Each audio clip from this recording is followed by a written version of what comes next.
Kita ke sorotan lainnya, Saudara. Selebritas Tamara Tiasmara menjalani pemeriksaan dari tim psikologi forensik Polda Metro Jaya kemarin terkait kematian putranya Dante yang ditenggelamkan kekasih Tamara.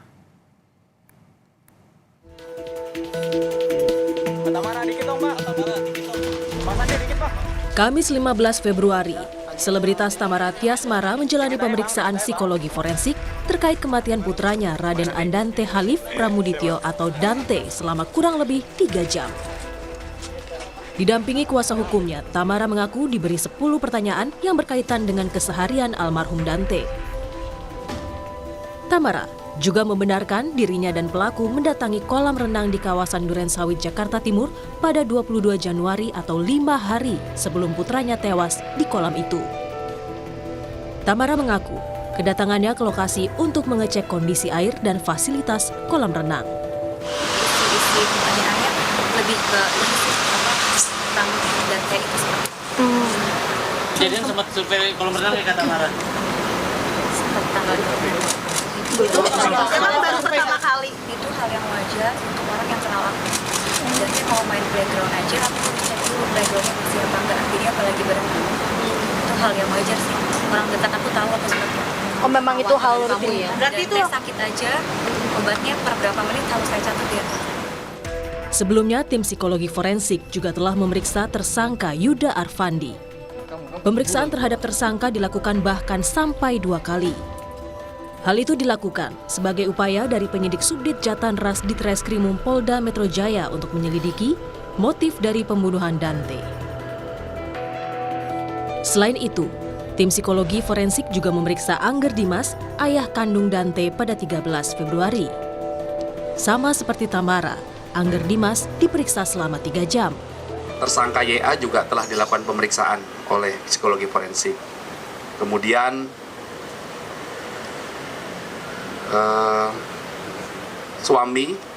mantan suami atau bapak dari korban, saudara Angger Dimas juga telah dilakukan pemeriksaan. Kemudian saudara Angger Dimas itu beberapa waktu yang lalu dilakukan pemeriksaan selama kurang lebih 3 jam. Dari bukti dan olah TKP, polisi menjerat tersangka Yuda Arfandi dengan pasal pembunuhan berlapis. Tersangka yang juga kekasih ibu korban itu dijerat pasal pembunuhan berencana Undang-Undang tentang Perlindungan Anak. Tim Liputan, Kompas TV.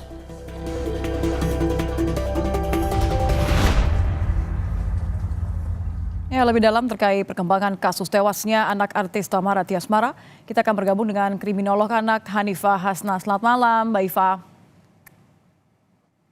Selamat malam, Mbak Nitya. Kemarin artis Tamara Tiasmara yang merupakan ini ibu korban sekaligus kekasih pelaku diperiksa psikolog forensik. Kalau dilihat dari rangkaian pemeriksaannya, Mbak Iva, ini kira-kira informasi apa yang coba didapatkan oleh polisi? Sepertinya yang ingin didapatkan itu adalah apakah ada peran-peran lain dari pelaku yang sudah ditetapkan. Sehingga ini yang akan memudahkan proses selanjutnya gitu ya. Karena kan ini kasus baru ramai ketika masyarakat itu mulai ramai gitu ya. Karena ini kejadiannya terhadap anak, pasti yang terluka adalah ibu-ibu di seluruh Indonesia. Jadi tidak akan dibiarkan kasus ini berhenti sampai di sini, jadi harus dicari sampai ke akar-akarnya. Seperti itu, Mbak Nitya. Kalau Anda mengatakan kemungkinan yang utama adalah memperluas adanya pelaku lain, artinya kalau yang diperiksa adalah ibu korban yang juga memiliki hubungan khusus dengan pelaku, ini sebagai ibu korban saja diperiksa atau dugaan lebih jauh terkait kemungkinan keterlibatan ibu korban dalam kasus?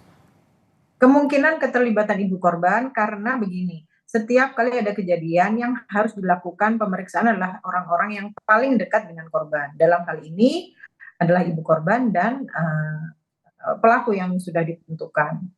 Bila mungkin ada orang-orang lagi yang memungkinkan untuk dijadikan objek lagi untuk diselidiki, itu masih ada kemungkinan. Tapi untuk saat ini yang paling dekat dengan hubungannya dengan korban adalah ibu dan pelaku yang sudah ditentukan. Bagaimana sih rangkaian ininya pembentukannya, Mbak, kalau kita hubungkan dengan motif ya, dugaan keterlibatan ibu korban dalam kasus ini, apakah akan dicek hubungan antara ibu korban dengan pelaku, atau ketiganya, seperti apa biasanya?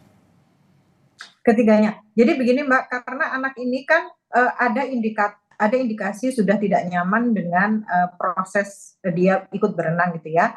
Sementara anak itu adalah pihak yang paling tidak bisa mengungkapkan perasaannya atau bisa mengungkapkan perasaannya tapi tidak diterima oleh orang dewasa. Artinya dia sudah memberikan sinyal-sinyal tertentu. Nah, kalau sekarang sudah tidak ada, berarti kan orang-orang di sekitar ini yang harus diperiksa. Apalagi ada beberapa orang, apalagi ketika diamati ibu korban tidak menampakkan kesedihan, makanya sudah dilakukan pemeriksaan lebih lanjut oleh psikolog forensik untuk memeriksa ini semua gitu ya. Perilakunya seperti apa, apakah mengarah pada keterlibatan ibu korban. Kalau dari fakta-fakta seperti CCTV, pelaku berusaha menenggelamkan korban lebih dari atau 12 kali, kemudian bukti percakapan dan yang terbaru adalah ibu korban, Tamara ini mengaku sempat mengecek kondisi lokasi kejadian bersama dengan pelaku sebelum dan tewas. Fakta-fakta ini atau bukti-bukti yang dikumpulkan polisi ini bisa menjelaskan apa, Mbak Iva?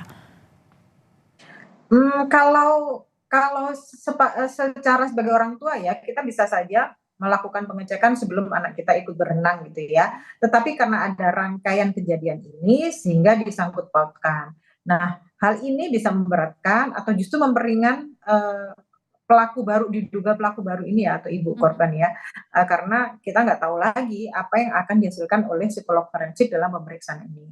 Walaupun ketika kita sudah berprasangka negatif dengan bukti-bukti yang ada bisa mengarah ke sana. Karena untuk apa dia mengecek 5 hari sebelum kejadian? Apakah dia akan mengecek beberapa tempat yang sekiranya aman untuk melakukan kegiatan yang bisa menghilangkan nyawa anak tersebut? Jadi kalau kasus serupa di mana anak menjadi korban dan pelakunya adalah orang dekat, kemungkinan yang bisa digali soal motif ini biasanya seluas apa atau sespesifik apa justru, Mbak Iva? Gitu.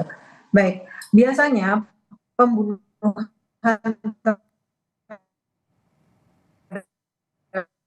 anak itu ada beberapa hal karena tidak bisa menafkahi anak, ada yang faktor biologis atau anak sakit-sakitan sehingga ketika dibiarkan akan menjadi kasihan terhadap anak itu, atau karena anak ini sebagai penghalang. Bisa jadi faktor-faktor ini yang bisa dijadikan sebagai motif dalam kejadian ini. Baik, jadi ada faktor kedekatan, ada faktor emosional maupun juga instrumental mendapatkan benefit begitu ya biasanya. Iya, betul sekali. Baik, terima kasih Mbak Iva Hanifah Hasna, kriminolog anak sudah bergabung bersama kami di Kompas Malam. Selamat malam Mbak Iva. Terima kasih Mbak Nitya, selamat malam.